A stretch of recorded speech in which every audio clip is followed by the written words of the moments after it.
Amabhizinisi asakhula akuthola kungumqansa ukubuyela esimweni esijwayelekile ngemuva kwezigameko zokuyitapela impahla ezitolo.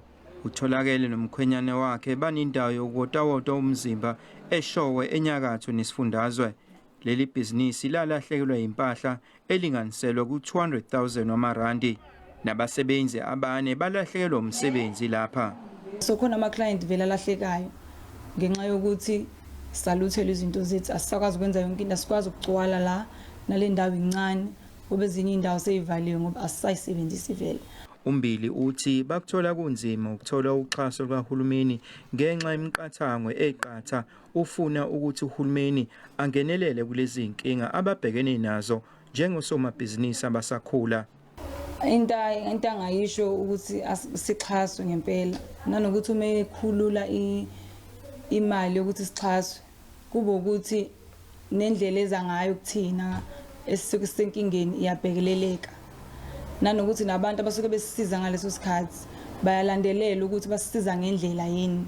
I-Trade and Investment KwaZulu Natal okuyiyo ebhekele ukuqoqa imali ezikhungweni i-International Development Corporation, i-National Empowerment Fund nomnyango kazwelonke ezamabhizinisi amancane ethi ingango-13 billion wamarandi imali ehlinzekelwe ukusiza osomabhizinisi abalahlekelwa impahla ngenxa yezigameko zokuyitapela ezitolo KwaZulu Natal.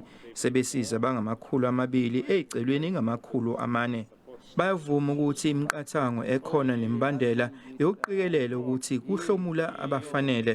The whole process of approvals that tend to be long-winded create a lot of bureaucracy. You need, of course, controls, but if you make your controls so stringent that you're unable to quickly respond to supporting businesses, it creates a challenge. Ungitula uxhaso losizo lwezimali kukhinyabeza somabhizinisi abaningi abasakhula abafana nombili ukuba bathuthuke. Eindabeni za SABC nginguvusi Khumalo eShowe.